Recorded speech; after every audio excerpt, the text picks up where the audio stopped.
Bonsoir à tous, c'est maintenant l'heure du journal sur TV+ Madagascar. Merci d'avoir rejoint notre chaîne pour le journal de ce soir. Sans plus tarder, voici les titres, mesdames et messieurs. Fin du suspense, la Maison-Blanche a publié hier 31 juillet les modifications supplémentaires des taux tarifaires réciproques pour Madagascar.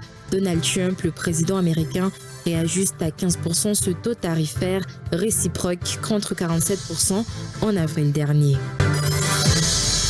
Une baisse générale des prix à la pompe des carburants a été appliquée à compter de ce 1er août 2025, une réduction de 200 arrières pour le gasoil et l'essence et une baisse de 170 arrières pour le pétrole lampon ont été notées. L'ambassade de Chine à Madagascar a célébré aujourd'hui le 98e anniversaire de la fondation de l'Armée populaire de libération de la Chine, ou APL, l'APL qui a lutté inlassablement pour l'indépendance et la libération nationale, pour le bonheur du peuple et la paix mondiale. En Afrique du Sud, le président sud-africain Cyril Ramaphosa a déclaré vendredi que son pays menait des négociations intensives avec l'administration Trump afin de parvenir à un accord et d'éviter l'imposition du droit de douane de 30% sur les exportations sud-africaines vers les États-Unis. Fin du suspense, la Maison-Blanche a publié hier 31 juillet les modifications supplémentaires des taux tarifaires réciproques pour Madagascar. Donald Trump, le président américain, réajuste à 15% ce taux tarifaire réciproque contre 47% en avril dernier. Il entre en vigueur le 7 août 2025.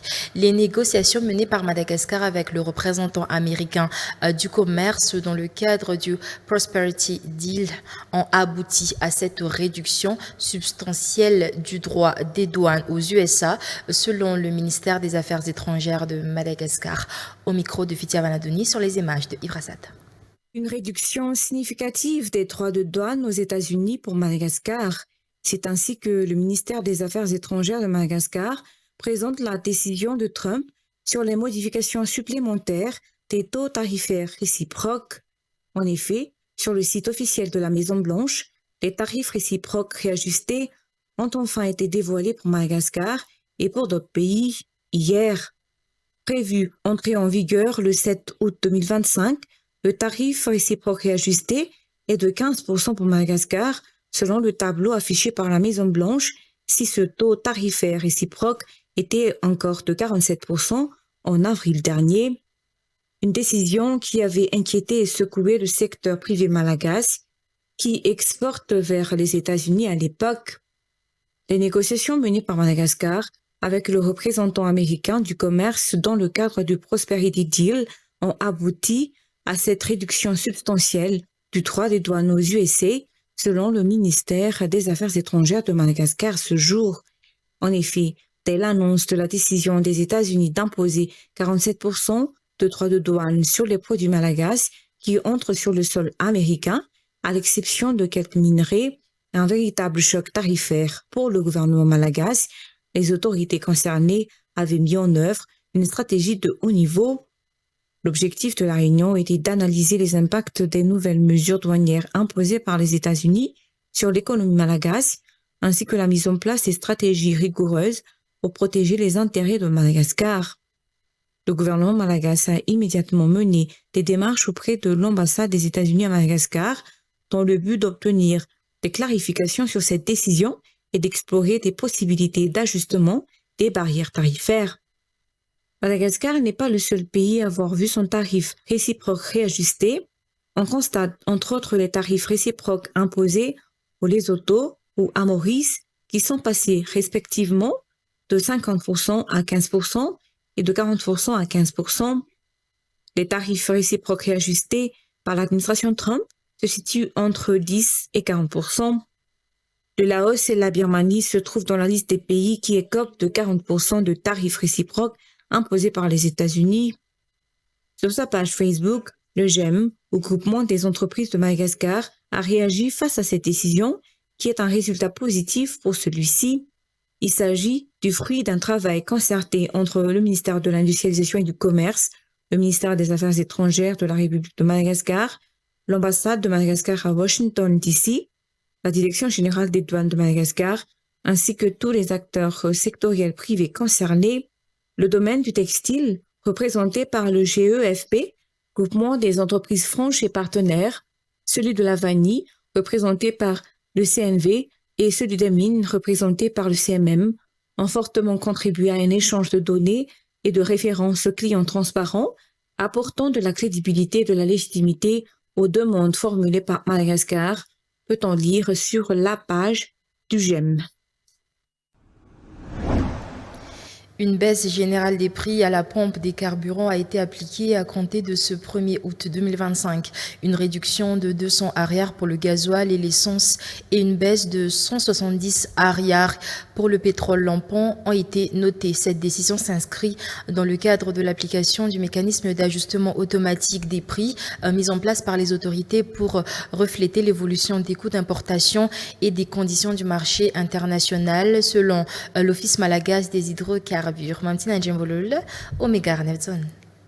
Les nouveaux tarifs sont désormais en vigueur sur l'ensemble du territoire national. Le litre de supercarburant est désormais vendu à 5 120 ariars contre 5 320 ariars le mois précédent, soit une réduction de 200 ariars, équivalent à une baisse de 3,76%. Le prix du gazole subit une baisse similaire, 4 700 ariars le litre actuellement, contre 4 900 ariars en juillet, soit une diminution de 200 ariars, soit une réduction du prix de 4,8%.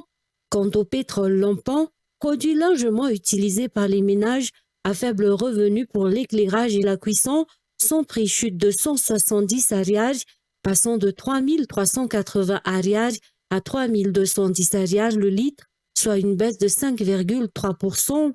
Le prix des principaux carburants vendus à la pompe connaît une baisse notable à partir de ce vendredi 1er août 2025. Cette décision s'inscrit dans le cadre de l'application du mécanisme d'ajustement automatique des prix mis en place par les autorités pour refléter l'évolution des coûts d'importation et des conditions du marché international selon l'Office malagasy des hydrocarbures. Cette révision des prix à la baisse est une mesure qui a été bien accueillie par les consommateurs dans un contexte économique encore marqué par la cherté de la vie. Elle devrait permettre aux ménages de réduire leurs dépenses en carburant tout en offrant un bol d'air aux acteurs économiques tels que les transporteurs, les commerçants et les petites entreprises qui dépendent fortement du gazole pour leurs activités quotidiennes selon les précisions. Les autorités rappellent que ce mécanisme d'ajustement mensuel vise à garantir une plus de grande transparence et une meilleure réactivité face aux fluctuations du marché pétrolier international, tout en assurant une certaine stabilité pour les usagers. L'ambassade de Chine à Madagascar a célébré aujourd'hui le 98e anniversaire de la fondation de l'Armée populaire de libération de la Chine, ou APL, l'APL qui a lutté inlassablement pour l'indépendance et la libération nationale pour le bonheur du peuple et la paix mondiale, une occasion pour mettre également en lumière la coopération militaire dynamique entre la Chine et Madagascar. La cérémonie fut aussi l'occasion de célébrer le 80e anniversaire de la victoire de la guerre de résistance du peuple chinois contre l'agression japonaise et de la guerre mondiale antifasciste. Nzakanje Mahir nous rapporte les détails depuis l'ambassade de Chine. Depuis sa création en 1927, l'APL, l'Armée populaire de libération de la Chine, a, sous la direction du Parti communiste chinois, lutté inlassablement pour l'indépendance et la libération nationale, pour le bonheur du peuple et la paix mondiale. Le rôle actif de la Chine en matière de maintien de la paix ne peut être ignoré.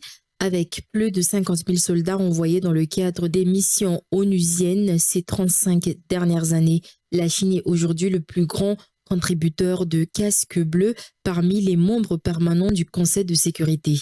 Actuellement, 1800 soldats chinois sont déployés dans cette zone de mission de l'ONU, a indiqué le colonel, ajoutant que l'armée chinoise a aussi escorté plus de 7300 navires à travers les océans depuis 2008. Cette implication dans la sécurité mondiale illustre selon lui l'engagement de Pékin en faveur d'un ordre international stable, inclusif et pacifique. L'APL se veut un constructeur de la communauté de sécurité pour l'humanité et un acteur de la gouvernance mondiale en matière de défense.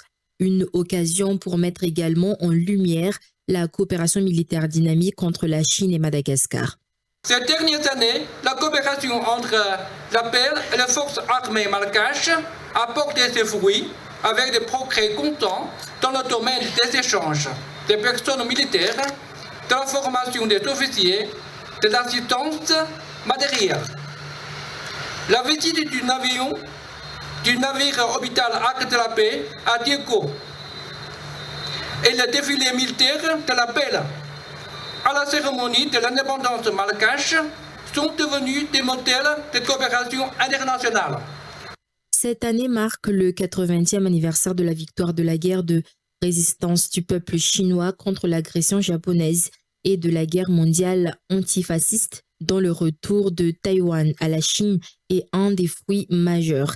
Taïwan faisant partie intégrante du territoire chinois, l'APL défendra résolument la souveraineté nationale et l'intégrité territoriale de sa patrie. 中国坚定不移走和平发展的道路，提出了全球发展倡议、全球安全。 La Chine, fermement et inébranlablement engagée dans la voie du développement pacifique, a avancé l'initiative pour le développement mondial, l'initiative pour la sécurité mondiale et l'initiative pour la civilisation mondiale, offrant sans relâche par des actes concrets des orientations pour une gouvernance mondiale plus équitable et régionale. L'année dernière, lors de sa rencontre avec le président Ange Rasuel, le président chinois Xi Jinping a exprimé son soutien à Madagascar dans sa recherche en dos d'indépendance d'une voie de développement adaptée à ses réalités nationales. L'ambassade de Chine à Madagascar a organisé une réception pour célébrer le 98e anniversaire de la fondation de l'armée populaire de libération de la Chine et le 80e anniversaire de la victoire de la guerre en résistance du peuple chinois contre l'agression japonaise et de la guerre mondiale antifasciste. Et maintenant, le domaine de l'éducation. Les résultats du baccalauréat pour la province d'Antananarivo seraient publiés le 21 et 22 août prochain, selon les prévisions du président de l'université d'Antananarivo. En effet, actuellement, les corrections se déroulent sans anicroche.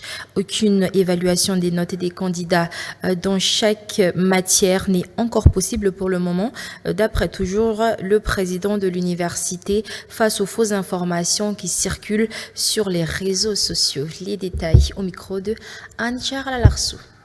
Les responsables du baccalauréat ainsi que les correcteurs sont encore en pleine phase de correction des feuilles de copie des candidats actuellement pour la province d'Antananarivo.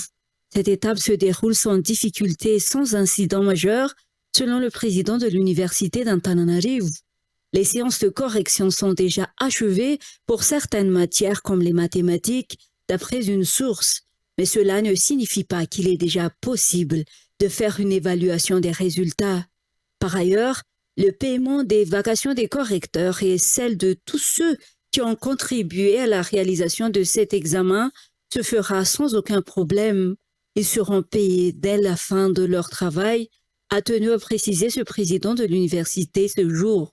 Et concernant les notes des candidats, les statistiques pour évaluer leur niveau ne sont pas encore disponibles, contrairement aux fausses informations publiées sur les réseaux sociaux qui prétendent qu'il est possible d'évaluer les connaissances des candidats dans chaque matière. On ne devrait ni donner du crédit à ces fausses informations, ni les partager pour éviter d'inquiéter les candidats à cet examen qui devrait encore se reposer après les efforts qu'ils ont fournis, explique toujours le président de l'université d'Antananarivo. Ce dernier de dire que la publication des résultats du baccalauréat pour Antananarivo est prévue pour le 21 ou le 22 août prochain. En Afrique du Sud, le président sud-africain Cyril Ramaphosa a déclaré vendredi que son pays menait des négociations intensives avec l'administration Trump afin de parvenir à un accord et d'éviter l'imposition de droits de douane de 30% sur les exportations sud-africaines vers les États-Unis. Reportage de France 24. La surtaxe douanière américaine de 30% visant les produits sud-africains prendra finalement effet le 7 août. Le président Cyril Ramaphosa s'est montré déterminé à poursuivre les discussions en cours avec Washington, qu'il a qualifiées vendredi d'intensives. Nous sommes tous engagés dans un processus de négociation et de discussion avec les États-Unis, qui représentent la plus grande économie du monde. Et nous devons réagir à cette politique douanière des États-Unis. Parmi les secteurs sud-africains qui seront durement frappés, ceux de l'automobile et de l'acier. À Johannesburg, ce fabricant de soupapes emploie 200 personnes. Son patron craint que la surtaxe de 30% de droits de douane sur l'acier ne l'oblige à quitter le marché américain, qui représente aujourd'hui les 4/5 de ses exportations. Il ne cache pas ses inquiétudes. Plus cette politique perdurera, et plus la situation va devenir handicapante pour nous. L'impact sur l'agriculture pourrait également être important. Vin, noix, avocats, fruits sont exportés massivement vers les États-Unis, qui absorbent notamment entre 6 et 8% des agrumes sud-africains. Le chef de cette vaste exploitation qui exporte depuis 25 ans vers les États-Unis s'attend à devoir opérer des ajustements à contre-cœur. En tant qu'entreprise bien établie, nous survivrons à cette situation. Mais nous devrons réduire notre superficie de plusieurs hectares, attendre 4 ou 5 ans, puis aller de l'avant. Mais il y a une autre réalité. Si nous réduisons notre superficie de 100 hectares, 200 personnes seront sans emploi dans notre ville. D'après le gouvernement de la Banque centrale sud-africaine, ces surtaxes américaines pourraient coûter au total 100 000 emplois à la première économie du continent africain. Ici s'achève cette édition en version française. J'en profite pour vous inviter à nous rejoindre également tout à l'heure dans le journal en version malagasy. C'est à 19h30 que je présenterai avec mon collègue journaliste Mika Rajavolaz. À très vite.